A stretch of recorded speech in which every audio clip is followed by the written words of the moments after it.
Dear students, ನಾವು last ಕ್ಲಾಸ್ನಲ್ಲಿ India seasons ಯಾವ ಮಂತ್ನಲ್ಲಿ ಯಾವ ಸೀಸನ್ ಬರುತ್ತೆ ಎಂಬುದನ್ನು ಟ್ರಿಕ್ ಮುಖಾಂತರ ನೋಡಿದ್ವಿ. ಇವತ್ತು ಇಂಡಿಯಾ ಸೀಸನ್ಸ್ ಈ ಲೆಸನ್ನ ಎಕ್ಸ್ಪ್ಲನೇಷನ್ ಮತ್ತು ಇಂಪಾರ್ಟೆಂಟ್ ಪಾಯಿಂಟ್ಸ್ಗಳ ಬಗ್ಗೆ ಅಧ್ಯಯನ ಮಾಡೋಣ. First of all summer season ಬಗ್ಗೆ ಇವತ್ತು ಈ ಕ್ಲಾಸ್ನಲ್ಲಿ ಅಧ್ಯಯನ ಮಾಡೋಣ. ಸಮ್ಮರ್ ಸೀಸನ್ ಮಾರ್ಚಿಂದ ಮೇವರೆಗೆ ಇರುತ್ತಂತ ನಾವು ಲಾಸ್ಟ್ ಕ್ಲಾಸ್ನಲ್ಲಿ ಟ್ರಿಕ್ ಮುಖಾಂತರ ಅಧ್ಯಯನ ಮಾಡಿದ್ವಿ. ಯಾಕೆ ಸಮ್ಮರ್ ಸೀಸನ್ನಲ್ಲಿ ಇಷ್ಟೊಂದು ಉಷ್ಣತೆ ಇರುತ್ತೆ, ಇದಕ್ಕೇನು ಕಾರಣ ಅಂತಂದರೆ ಈ ಸೀಸನ್ನಲ್ಲಿ ಸೂರ್ಯನ ಕಿರಣಗಳು ಉತ್ತರಾರ್ಧಗೋಳದ ಮೇಲೆ ಪರ್ಪೆಂಡಿಕ್ಯುಲರ್ ಅಂದರೆ ಲಂಬವಾಗಿ ಬೀಳುವುದರಿಂದ ಭಾರತದಲ್ಲಿ ಅಧಿಕ ಉಷ್ಣಾಂಶವನ್ನು ನಾವು ಕಾಣ್ತೀವಿ. ಅಷ್ಟೇ ಅಲ್ಲ, ಡೇ ಟೈಮ್ ಕೂಡ ಹೆಚ್ಚಿಗಿರುತ್ತೆ ಆ್ಯಂಡ್ ಇದು ಸಮುದ್ರದಿಂದ ಸ್ವಲ್ಪ ದೂರ ಇರುತ್ತೆ ಉತ್ತರ ಭಾರತ. ಸೊ ಅದಕ್ಕೆ ಇಲ್ಲಿ ಹೆಚ್ಚಿನ ಉಷ್ಣಾಂಶವನ್ನು ನಾವು ಕಾಣುತ್ತೇವೆ. ಆ್ಯಂಡ್ ರಾಜಸ್ಥಾನದ ಗಂಗಾನಗರ ಎಂಬ ಪ್ರದೇಶ ಏನಿದೆ, ಇದು 52 ಡಿಗ್ರಿ ಸೆಲ್ಸಿಯಸ್ಗಷ್ಟು ಉಷ್ಣಾಂಶವನ್ನು ದಾಖಲಿಸಿದೆ. ಸೊ ಇದನ್ನು ನಾವು ಭಾರತದಲ್ಲಿ ಅತಿ ಹೆಚ್ಚು ಉಷ್ಣಾಂಶವನ್ನು ದಾಖಲಿಸಿರುವ ಪ್ರದೇಶ ಅಂತಲೂ ಕರಿತೀವಿ. ದಕ್ಷಿಣ ಭಾರತದ ಕಡೆ ನೋಡಿದರೆ ನಾವಿಲ್ಲಿ 3 ಕಡೆ ಸಮುದ್ರವನ್ನು ಕಾಣ್ತೀವಿ. Indian ocean, western coast, Arabian sea ಮತ್ತು ಬೇ ಆಫ್ ಬೆಂಗಾಲ್, ಈ 3 ಸಮುದ್ರನ ನಾವು ಕಾಣ್ತೀವಿ. ಇದಕ್ಕೆ ಇಲ್ಲಿ ಸ್ವಲ್ಪ ಉಷ್ಣಾಂಶದಲ್ಲಿ ನಾವು ಇಳಿಕೆಯನ್ನು ಕಾಣ್ತೀವಿ.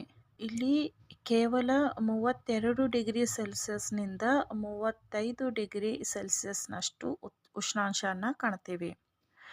ಸೊ ಈ ಅವಧಿಯಲ್ಲಿ ಉತ್ತರ ಭಾರತದ ಪರ್ವತ ಪ್ರದೇಶ, ನಾರ್ತ್ ಇಂಡಿಯನ್ ಮೌಂಟೇನ್ ರೀಜನ್ಸ್ ಮತ್ತು ಪೆನಿನ್ಸುಲರ್ ಪ್ಲಾಟೋ ಅಂದರೆ ಪರ್ಯಾಯ ಪ್ರಸ್ಥಭೂಮಿ ಸಾಕಷ್ಟು ತಂಪಾಗಿರುತ್ತೆ.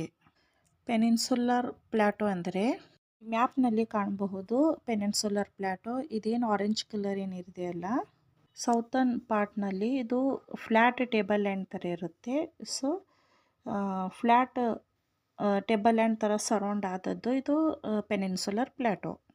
ಬೇಸಿಗೆ ಕಾಲದಲ್ಲಿ ಅಲ್ಲಲ್ಲಿ ನಾವು ಲೋಕಲ್ ಟೆಂಪರೇಚರ್ ಮತ್ತು ಕನ್ವೆಕ್ಷನ್ ಕರೆಂಟ್ ರೈನ್ಫಾಲ್ ಅಂದರೆ ಪ್ರಚಲನ ಪ್ರವಾಹದಿಂದ ಏಪ್ರಿಲ್ ಮತ್ತು ಮೇ ಈ ತಿಂಗಳಲ್ಲಿ ನಾವು ಕನ್ವೆಕ್ಷನಲ್ ರೈನ್ಫಾಲ್ ಅಂದರೆ ಪರಿಸರಣ ಮಳೆ ಅನ್ನು ಕಾಣ್ತೀವಿ.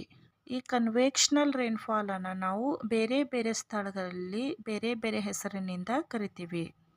ಇದನ್ನು ವೆಸ್ಟ್ ಬೆಂಗಾಲ್ನಲ್ಲಿ ಕಾಲಬೈಸಾಖಿ ಅಂತ ಕರೆದರೆ, ಉತ್ತರ ಪ್ರದೇಶದಲ್ಲಿ ಆಂದೀಸ್ ಅಂತ ಕರೀತಾರೆ. ಆ್ಯಂಡ್ ಕರ್ನಾಟಕದಲ್ಲಿ ಕಾಫಿ ಬ್ಲಾಸಮ್ಸ್, ಕಾಫಿ ತುಂತುರು ಅಂತ ಕರೆದರೆ, ಕೇರಳದಲ್ಲಿ ಮ್ಯಾಂಗೋ ಶವರ್ಸ್ ಅಂದರೆ ಮಾವಿನ ಹೊಯ್ಲು ಅಂತ ಕರೀತಾರೆ. ನಾರ್ಮಲಿ ನಾವು ಇದರಿಂದ ನೋಡಿದರೆ ಬೇಸಿಗೆಯಲ್ಲಿ ಮ್ಯಾಕ್ಸ್ ಅಂದರೆ 10% ರೈನ್ಫಾಲನ್ನು ನಾವು ಕಾಣ್ತೀವಿ. ದೇಶದ ವಾರ್ಷಿಕ ಮಳೆಯ ಶೇಕಡ ಪ್ರಮಾಣ ಓನ್ಲಿ 10% ಆಗಿರುತ್ತೆ, ಅದು ಸಮ್ಮರ್ ಸೀಸನ್ನಲ್ಲಿ. ಪರೀಕ್ಷಾ ದೃಷ್ಟಿಯಿಂದ ಇದು ಸಾಕಷ್ಟು ಇಂಪಾರ್ಟೆಂಟ್ ಇದೆ. ಇದನ್ನು MCQ ಮುಖಾಂತರ ಅಥವಾ ಒನ್ ವರ್ಡ್ನಲ್ಲಿ ಕೇಳಬಹುದು. ಯಾವ ರೀತಿ ಇದನ್ನು ನೆನಪಿನಲ್ಲಿ ಇಟ್ಕೊಳ್ಬೇಕಂದರೆ ಇದನ್ನು ನಾವು ಇವತ್ತು ಟ್ರಿಕ್ ಮುಖಾಂತರ ನೋಡೋಣ. ಫಸ್ಟ್ ಆಫ್ ಆಲ್ ವೆಸ್ಟ್ ಬೆಂಗಾಲ್ನಲ್ಲಿ ಕಾಲಬೈಸಾಖಿ ಅಂತ ಕರೀತಾರೆ. ಇಲ್ಲಿ ನೋಡಿ, KALA ಕಾಲ ಬೈಸಾಖಿ. ಕಾಲನ್ನು ನಾವು ಕಲೆ ಅಂತ ಅಂದ್ಕೊಳ್ಳೋಣ. ಕಲೆ ಇದ್ದವನು ವೇಸ್ಟ್ ಇರೋಕೆ ಸಾಧ್ಯವಿಲ್ಲ, ಇದು ಟ್ರಿಕ್ ಆಗಿರುತ್ತೆ. KALA ಅಂದರೆ ನಾವು ಕಲೆ ಅಂತ ಅಂದ ತಕ್ಷಣ ವೇಸ್ಟ್ ಆಟೋಮೆಟಿಕ್ ಆಗಿ ನಿಮ್ಗೆ ಬರುತ್ತೆ. ಕಲೆ ಇದ್ದವನು ವೇಸ್ಟ್ ಇರೋಕೆ ಸಾಧ್ಯ ಇಲ್ಲ.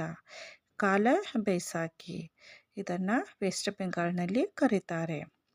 ವೆಸ್ಟ್ ಬೆಂಗಾಲ್ನಲ್ಲಿ ಕಾಲಬೈಸಾಖಿ ಅಂತ ಕರೀತಾರೆ. ಕಲೆ ಇದ್ದವನು ವೇಸ್ಟ್ ಇರೋಕೆ ಸಾಧ್ಯ ಇಲ್ಲ. ನೆಕ್ಸ್ಟ್ ಆಂದೀಸ್ ಇನ್ ಉತ್ತರ ಪ್ರದೇಶ್. ಉತ್ತರ ಪ್ರದೇಶದಲ್ಲಿ ಇದನ್ನು ಆಂದೀಸ್ ಅಂತ ಕರೀತಾರೆ. ಟ್ರಿಕ್ ಬಂದ್ಬಿಟ್ಟು ಆಂದೀಸ್ನಲ್ಲಿ 2 ವರ್ಡ್ಸ್ ಕಾಣ್ತೇವೆ ನಮಗೆ, ಆ್ಯಂಡ್ ಮತ್ತು ಹೀಸ್.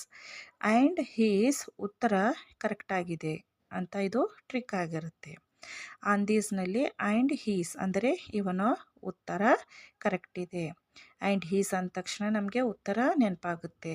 ಆ್ಯಂಡ್ ಹೀಸ್ ಉತ್ತರ ಕರೆಕ್ಟಾಗಿರುತ್ತೆ ಅಂದರೆ ಆಂದೀಸ್ ಅಂತ ಉತ್ತರ ಪ್ರದೇಶದಲ್ಲಿ ಕರೀತಾರೆ. ಕರ್ನಾಟಕದಲ್ಲಿ ಕಾಫಿ ಬ್ಲಾಸಮ್ಸ್ ಅಂತ ಕರೀತಾರೆ.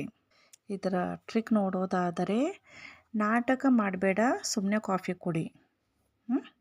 ನಾಟಕ ಮಾಡದೇನೆ ಕಾಫಿ ಕುಡಿ. ಕರ್ನಾಟಕದಲ್ಲಿ ಕಾಫಿ ಬ್ಲಾಸಮ್ ಅಂತ ಕರೀತಾರೆ. ಕೇರಳನಲ್ಲಿ ಮ್ಯಾಂಗೋ ಶವರ್ ಅಂತ ಕರೀತಾರೆ. ನಮ್ಮ ಮನೆಯಲ್ಲಿ ಮ್ಯಾಂಗೋನ ನಾವು ಕೇರೋದಿಲ್ಲ. ಕೇರೋದಂದರೆ ಗೊತ್ತಲ್ಲ, ಹಳ್ಳಿ ಊರಲ್ಲಿ ಕೇರ್ತಾರೆ ಅಕ್ಕಿ ಜೋಳ. ಸೊ ಮ್ಯಾಂಗೋವನ್ನು ನಾವು ಕೇರಲ್ಲ, ಶವರ್ ಮುಖಾಂತರ ತೊಳಿತೀವಿ ಅಷ್ಟೇ. ಇದು ಟ್ರಿಕ್ ಆಗಿರುತ್ತೆ. ಕೇರಳನಲ್ಲಿ ಮ್ಯಾಂಗೋ ಶವರ್ ಅಂತ ಕರೀತಾರೆ.